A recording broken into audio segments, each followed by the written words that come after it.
Electromagnetic wave पढ़ने के पहले हमें देखना है कि वेव कितने टाइप की होती है। कितने टाइप की वेव हम फिजिक्स में पढ़ेंगे। एक वेव जो हम पढ़ते हैं मैकेनिकल वेव, दूसरी हमें पढ़नी है इलेक्ट्रोमैग्नेटिक वेव और तीसरी हमें पढ़नी है मैटर वेव। 3 टाइप की वेव फिजिक्स में पढ़नी है। वेव क्या होती है? वेव होते हैं पीरियोडिक ऑसिलेशंस जो बार बार रिपीट होते हैं।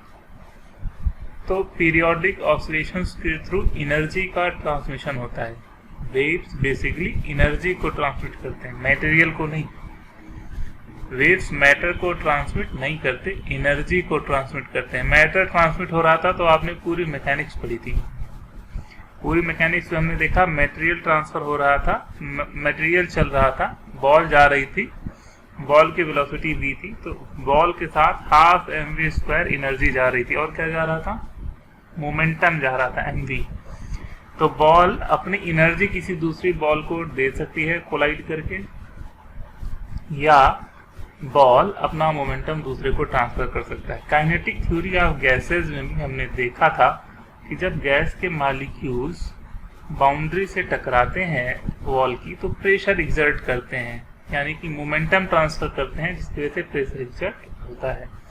तो मैकेनिक्स में हमने देखा है कि जब मास मूव करता है तो अपने साथ एनर्जी और मोमेंटम लेके जाता है।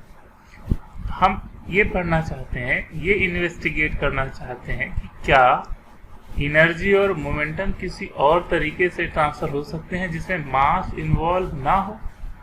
और एनर्जी और मोमेंटम ट्रांसफर होने के इस मेथड का नाम है वेव। ये इतना यूजफुल तरीका है। वेव्स कितनी यूजफुल है हमारी रियल लाइफ में, ये देखिए कि हम मोबाइल यूज करते हैं तो जो हमारे एरिया में एंटीना लगा है, टावर लगा है, वहाँ से हमारी मोबाइल को सिग्नल मिलता है, एनर्जी आती है, बट मास नहीं आता। अगर मास ट्रांसमिशन होता साथ में तो एंटीना का साइज छोटा होता जाता और हमारा मोबाइल मोटा होता जाता, पर ऐसा नहीं हो रहा है ना।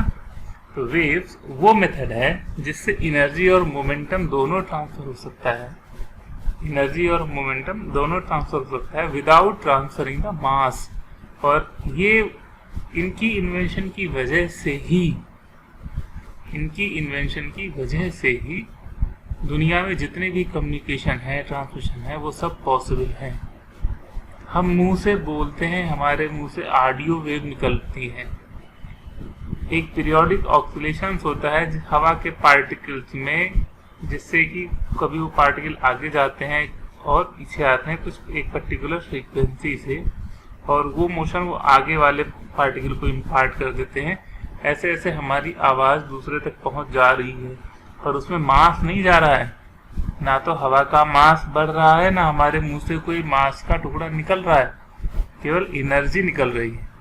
तो energy can transmit without matter also. तो वो मेथड है वेव ट्रांसमिशन का। इसमें 3 टाइप की वेव्स होती है। First one is mechanical wave, wave in string, water, sound wave, pressure wave, etc। Mechanical waves वो होती हैं जो किसी मीडियम में जनरेट होती हैं। मीडियम की इलास्टिक प्रॉपर्टीज की वजह से जनरेट होती हैं। बिना मीडियम के जनरेट नहीं हो सकती, इसलिए इनको मैकेनिकल वेव कहा गया, क्योंकि इसमें न्यूटन्स मैकेनिक्स के जो न्यूटन्स लॉ है वो फॉलो होते हैं। मीडियम होते हैं, मीडियम के पार्टिकल में इलास्टिसिटी की प्रॉपर्टी होती है। मीडियम अब डिस्टर्बेंस के बाद अपनी ओरिजिनल पोजीशन पे आना चाहते हैं, और मटेरियल के इस नेचर की वजह से वेव ट्रांसमिट होती है। जैसे रस्सी के एक एंड को अगर हम यहाँ से झटका देना शुरू करें तो रस्सी में एक वेव क्रिएट हो जाती है, मैकेनिकल वेव है। वाटर में अगर हम पत्थर फेंक दे तालाब में तो जो वेव क्रिएट होती है वो मैकेनिकल वेव है। ठीक है, तो ये सारी वेव्स होती हैं। V बराबर √, tension by mu, mass per unit length. ये हमने रस्सी के लिए वेव की वेलोसिटी के बारे में पढ़ा है। ये देखिए किस पे डिपेंड करा, टेंशन और म्यू, मास पे, मास पर यूनिट लेंथ पे, मटेरियल की प्रॉपर्टी पे और टेंशन पे। तो ये वेव्स जो होती हैं मैकेनिकल वेव्स, ये जिस मीडियम में होती हैं उस मीडियम की इलास्टिक प्रॉपर्टीज पे डिपेंड करती हैं और प्रोपेगेट करती हैं। बिना मीडियम के इन वेव्स का ट्रांसमिशन पॉसिबल नहीं है। वेव अगर इस तरफ जाती है और पार्टिकल का मोशन उसके परपेंडिकुलर डायरेक्शन में होता है तो ऐसे मैकेनिकल वेव को हमने बोला है ट्रांसवर्स। जैसे रस्सी में जो वेव होती है, वेव आगे जाती है और रस्सी के पार्टिकल ऊपर नीचे मूव करते हैं। वाटर में जो वेव होती है, वेव आगे जाती है पर वाटर के पार्टिकल ऊपर नीचे अपनी मीन पोजीशन में मूव करते हैं। तो ऐसी वेव का नाम है ट्रांसवर्स वेव। पर जो साउंड वेव है, जो हम मुंह से बोलते हैं, उसमें वेव भी इस तरफ जाती है और मीडियम के पार्टिकल भी इसी तरफ मूव करते हैं। तो ऐसे वेव का नाम है लॉन्गिट्यूडनल वेव। क्या नाम है? Longitudinal wave. तो मैकेनिकल वेव दो तरह की होती हैं, एक ट्रांसवर्स, एक लॉन्गिट्यूडनल। ये हम पढ़ चुके हैं।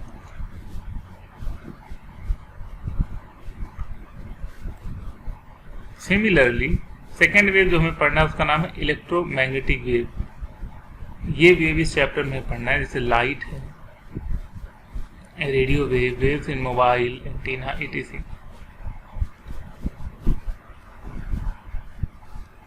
जैसा कि नाम से पता चलता है, इसमें इलेक्ट्रिक और मैग्नेटिक दोनों होते हैं। इलेक्ट्रिक फील्ड भी होती है और मैग्नेटिक फील्ड भी होती है, तो इसलिए इनको नाम इलेक्ट्रोमैग्नेटिक वेव है। ये वैक्यूम में भी ट्रेवल कर सकती हैं। ये वैक्यूम में भी ट्रेवल कर सकती हैं। इनको कोई मीडियम नहीं चाहिए। इनको कोई मीडियम नहीं चाहिए। इसका ये मतलब नहीं है कि अगर मीडियम है तो ये ट्रेवल नहीं कर सकती। ये मीडियम में भी ट्रेवल करेंगी, पर मीडियम ना हो तो भी ट्रेवल कर सकती हैं। बट पहली वाली मैकेनिकल वेव वो सिर्फ मीडियम में ट्रेवल कर सकती है, वैक्यूम में नहीं कर सकती। Third is matter wave. ये जब डी ब्रॉगली साहब ने ड्यूअलिटी का थ्योरी दिया था, इनको डी ब्रॉय पढ़ते हैं, ठीक है, लिखते डी ब्रॉगली पर कुछ फॉरेन में इनको डी ब्रॉय बोलते हैं। तो डी ब्रॉगली साहब ने जब अपनी ड्यूअलिटी की थ्योरी दी थी तो उन्होंने एक नए वेव का कॉन्सेप्ट दिया था जो मैटर के साथ एसोसिएट होती है। उसका नाम है मैटर वेव, जिसका लैम्डा बराबर h/p होता है। Wavelength Planck constant upon momentum होता है। ये मैटर वेव, ये अलग टाइप की वेव है, ठीक है। ये पार्टिकल के डुअल नेचर से संबंध रखते हैं। तो इस तरह से हमें तीन वेव्स के बारे में इस चैप्टर में पढ़ना है। ईएम वेव का कॉन्सेप्ट दिया था जेम्स क्लर्क मैक्सवेल ने। जेम्स क्लर्क मैक्सवेल ने 1865 में जेम्स क्लर्क मैक्सवेल ने ईएम वेव का कॉन्सेप्ट दिया था।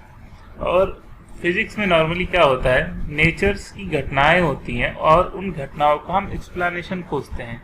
पहले घटनाएं होती हैं, फिर उन घटनाओं का हम एक्सप्लेनेशन खोजते हैं, उन घटनाओं के लिए थ्योरी प्रपोज करते हैं। और अगर वो थ्योरी ऐसी बहुत सारी घटनाओं को एक्सप्लेन कर लेती है तो हम कहते हैं कि हमारी थ्योरी सही है।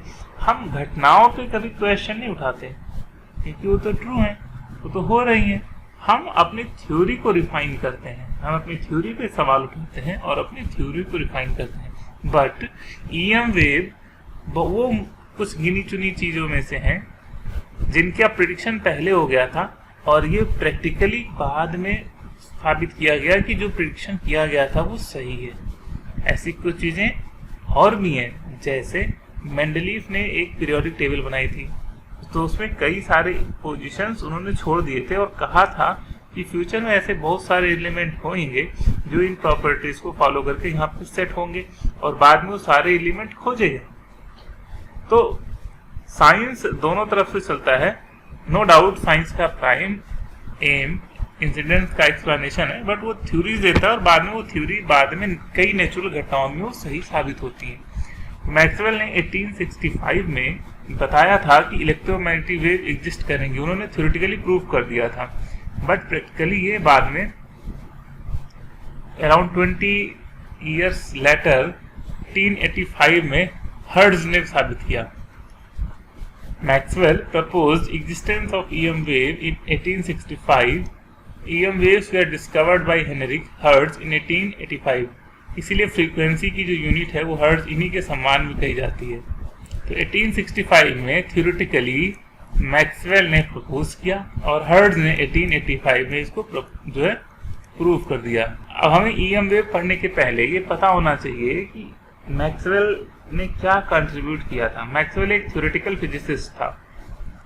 आइंस्टीन की तरह। जैसे आइंस्टीन भी थ्योरेटिकल फिजिसिस्ट थे, आइंस्टीन कभी लैब में नहीं गए, आइंस्टीन ने कोई एक्सपेरिमेंट नहीं किया, उन्होंने बस जो एस्टेब्लिश्ड प्रिंसिपल्स थे फिजिक्स के उनके बारे में विचार किया, घटनाओं के बारे में सोचा और फिर एक थ्योरी प्रपोज करी। सिमिलरली मैक्सवेल ने ईएम वेव को खोजा थ्योरेटिकली, साथ में उसने अपनी थ्योरी दी। मैक्सवेल का सबसे बड़ा कंट्रीब्यूशन है, उसने 4 इक्वेशंस बताए थे, मैक्सवेल 4 इक्वेशंस, जो हम आगे इस चैप्टर में पढ़ेंगे। वो 4 इक्वेशंस के बेस पे ही उसने इलेक्ट्रोमैग्नेटिक वेव की एग्जिस्टेंस को थ्योरेटिकली प्रूव किया। पूरी इलेक्ट्रोमैग्नेटिक्स को 5 इक्वेशंस में डाला जा सकता है। इलेक्ट्रोमैग्नेटिक्स में आप जितनी भी इक्वेशंस पढ़ेंगे वो 5 इक्वेशंस से डिराइव हो सकते हैं, वो 5 इक्वेशंस की कोई ना कोई वर्जन होंगे। 5 इक्वेशन में से 4 मैक्सवेल ने दिए और एक 5वां इक्वेशन है जो अलग है, उसके बारे में भी आप देखेंगे, वो भी मेन इक्वेशन है, उसके बारे में भी हम पढ़ते हैं। तो पहले हम ये देख लेते हैं मैक्सवेल के पहले हमें नॉलेज क्या थी। सबसे पहले हमें मैग्नेटोस्टैटिक्स के बारे में पता था, 2500 साल पहले से हमें मैग्नेट के बारे में पता था और हम मैग्नेट्स को सक्सेसफुली कंपास में यूज कर रहे हैं करीब 12th सेंचुरी से। जब नावों से जो है लोग दुनिया के एक कोने से दूसरे कोने में शुरू हुआ लोगों का भ्रमण, तो कंपास यूज करते थे, मैग्नेटिक निडल। इसका मतलब मैग्नेटोस्टैटिक्स के बारे में जानते थे। उसके बाद 16th सेंचुरी में जब इलेक्ट्रिसिटी खोजी गई, 16th सेंचुरी में फ्रिक्शन इलेक्ट्रिसिटी खोजी गई, जो अंबर को कपड़े से रगड़ के उस पर चार्ज एजम्पशन किया गया, उसके इफेक्ट देखे गए। और बेंजामिन फ्रैंकलिन ने 18th सेंचुरी में बिजली की खोज करी। कूलॉम्स लॉ 1775 में आया था और गॉस लॉ 1813 में आया था। आपको इस सन ये ईयर्स याद रखने की जरूरत नहीं है, ये बस आपको ये बताने के लिए मैक्सवेल को पहले से क्या पता था। तो पहले मैग्नेटोस्टैटिक्स एक सेपरेट ब्रांच थी, इलेक्ट्रोस्टैटिक्स एक सेपरेट ब्रांच थी। कूलॉम को पता नहीं था कि इलेक्ट्रिक चार्ज है वो मैग्नेट इफेक्ट भी दे सकता है। 1820 में 7 साल बाद ही, गॉस लॉ के 7 साल बाद ही हैंस ओर्स्टरले ने ये देखा कि जब करंट बहती है तो उसकी वजह से मैग्नेटिक फील्ड क्रिएट होता है। जब भी करंट फ्लो करती है तो मैग्नेटिक फील्ड क्रिएट होता है। आप किसी करंट कैरिंग कंडक्टर के पास अपना कंपास रखिएगा, वो डिफ्लेक्ट करेगा, तो मतलब करंट का मैग्नेटिक इफेक्ट होता है। उसके बाद बायो-सेवर्ट लॉ आया 1820 में। 1820 में जो मैक्सवेल साहब स्टूडेंट थे, तो मैक्सवेल साहब ने सारी चीजें पढ़ी थी।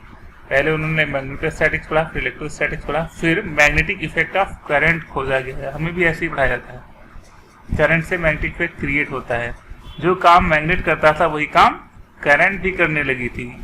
यानी कि यहाँ से साइंटिस्ट के दिमाग में आया, इसका मतलब इलेक्ट्रिसिटी और मैग्नेटिज्म वो एक ही चीज की 2 रूप हैं, एक ही चीज से क्रिएट होते हैं, अलग अलग नहीं है। जैसा कि अब तक सेंचुरी से हम उनको अलग अलग मानते आए थे, ऐसा कुछ नहीं है।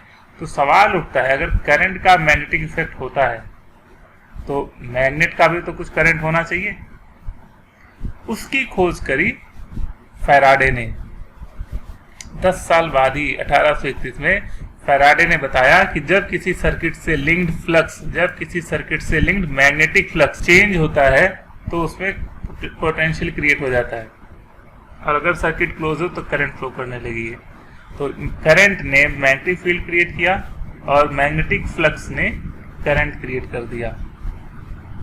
ये फैराडे का नियम था। और उसमें फील्ड के कॉन्सेप्ट भी आ चुके थे, इलेक्ट्रिक फील्ड और मैग्नेटिक फील्ड। मैक्सवेल के जमाने में, मैक्सवेल को 1831 में इस लॉ के बारे में पता था, ठीक है। तो मैक्सवेल ने सोचा क्या electric field magnetic field create कर सकती है कि नहीं। फ्लक्स, जो मैग्नेटिक फ्लक्स था, phi is equal to magnetic field times area. Magnetic field ने करंट क्रिएट किया और फैराडे ने बोला, करंट के बारे में फैराडे ने नहीं बोला, फैराडे ने कहा कि ये फ्लक्स अगर चेंज होता है तो एक पोटेंशियल क्रिएट हो जाएगा। पोटेंशियल मतलब इलेक्ट्रिक फील्ड आ जाएगी अंदर, बट करंट फ्लो तभी करेगा जब सर्किट क्लोज होगी, पर इलेक्ट्रिक फील्ड क्रिएट हो जाएगी। तो फैराडे ने प्रूव कर दिया कि magnetic field electric field create करता है। मैग्नेटिक फील्ड को हम बी से लिखते हैं और इलेक्ट्रिक फील्ड को ई से लिखते हैं। तो बी ने ई दिया ई भी दे सकता है क्या electric field magnetic field generate कर सकती है कि नहीं? ये मैक्सवेल के दिमाग में आया कि electric field magnetic field create कर सकती है कि नहीं। मैक्सवेल ने इस पर रिसर्च किया। पहले उसने डिस्प्लेसमेंट करंट की खोज करी। डिस्प्लेसमेंट करंट का कॉन्सेप्ट इस चीज को एस्टेब्लिश करता है कि जिस तरह फैराडे एक्सपेरिमेंट में magnetic field electric field create करती है, उसी तरह electric field magnetic field create करती है। पर stationary electric field magnetic field create नहीं करती। टाइम वेरिंग, मैक्सवेल ने टाइम वेरिंग की बात की। जब फील्ड की वैल्यू टाइम के साथ चेंज हो तो electric field magnetic field create करने लगी। तो मैक्सवेल ने पहला कॉन्सेप्ट डिस्प्लेसमेंट करंट दिया। उसके बाद उसने एम्पियर सर्किट लॉ दिया। ये जान के आश्चर्य होगा कि लॉ एम्पियर के सम्मान में उसका नाम उसने एम्पियर सर्किट लॉ। एम्पियर ने फोर्स लॉ दिया था। दो करंट कैरिंग कंडक्टर के बीच लगने वाले फोर्स के बारे में एम्पियर ने जिक्र किया था और वहां से करंट की डिफिनीशन 1 एम्पियर की डिफिनीशन निकली थी। इसलिए एम्पियर साहब के सम्मान में करंट की यूनिट एम्पियर कही जाती है। उस लॉ को यूज करते हुए मैक्सवेल ने एक एम्पियर सर्किटल लॉ बनाया और उसका नाम दिया एम्पियर सर्किटल लॉ। कई बार इसको मैक्सवेल एम्पियर सर्किटल लॉ भी बोलते हैं, बट एम्पियर के सम्मान में इसका जनरल नाम एम्पियर सर्किटल लॉ है। ये 1861 में 1861 में मैक्सवेल ने दिया और 1865 में उसने 4 इक्वेशन दिए और 4 इक्वेशन के बाद उसने ईएम वेव की एग्जिस्टेंस थ्योरेटिकली प्रूव करी। तो मैक्सवेल ने डिस्प्लेसमेंट करंट, उसके बाद 4 इक्वेशन। तो इस चैप्टर से इस स्लाइड में हमें बस ये देखना है कि मैक्सवेल को पहले से magnetostatics, electrostatics, magnetic effect of current और ये पता था कि magnetic field electric field create करती है। अच्छा, लाइट के बारे में मैक्सवेल को क्या पता था 1865 तक? तो पहले ये माना जाता था लाइट की स्पीड इन्फिनिटी होती है, क्योंकि ये इंस्टेंटली आ जाती है लाइट, तो हम मानते थे इन्फिनिटी स्पीड होती है। गैलीलियो ने पहली बार सोचा कि नहीं, लाइट की स्पीड फाइनाइट होनी चाहिए, बट वो मेजर नहीं कर पाए। 1676 में एक एस्ट्रोनॉमर थे ओली रोमर, उन्होंने थ्योरेटिकली पहले एक्सपेरिमेंट ऑब्जर्व किया, फिर लाइट की स्पीड प्रैक्टिकली स्टेब्लिश करी और उन्होंने बताया कि लाइट की स्पीड अराउंड 2.1 × 10⁸ मीटर पर सेकेंड होती है। उनके कैलकुलेशन से उन्होंने कैलकुलेट किया लाइट की स्पीड 2 × 10⁸ मीटर पर सेकेंड। बाद में 1849 में फिजियो ने अपने एक्सपेरिमेंट में कैलकुलेट किया कि लाइट की स्पीड 3.1 × 10⁸ मीटर पर सेकेंड, और अभी हम कितना मानते हैं 3 × 10⁸ मीटर पर सेकेंड। तो ये वैल्यू भी ज़्यादा गलत एस्टिमेट ओली रोमर का भी नहीं था। जहाँ कुछ नहीं पता था वो कुछ तो वैल्यू आई, एटलीस्ट 10⁸ ऑर्डर में तो सही वैल्यू आई, और फिजियो ने लगभग सही वैल्यू बता दी। तो मैक्सवेल को क्या पता था लाइट की स्पीड के बारे में? कि मैक्सवेल को 3 × 10⁸ मीटर पर सेकेंड, 3.1 × 10⁸ मीटर पर सेकेंड लाइट की स्पीड के बारे में पता था। ये सब चीजें बाद में मैक्सवेल के नियम को समझने में सहायक होंगी।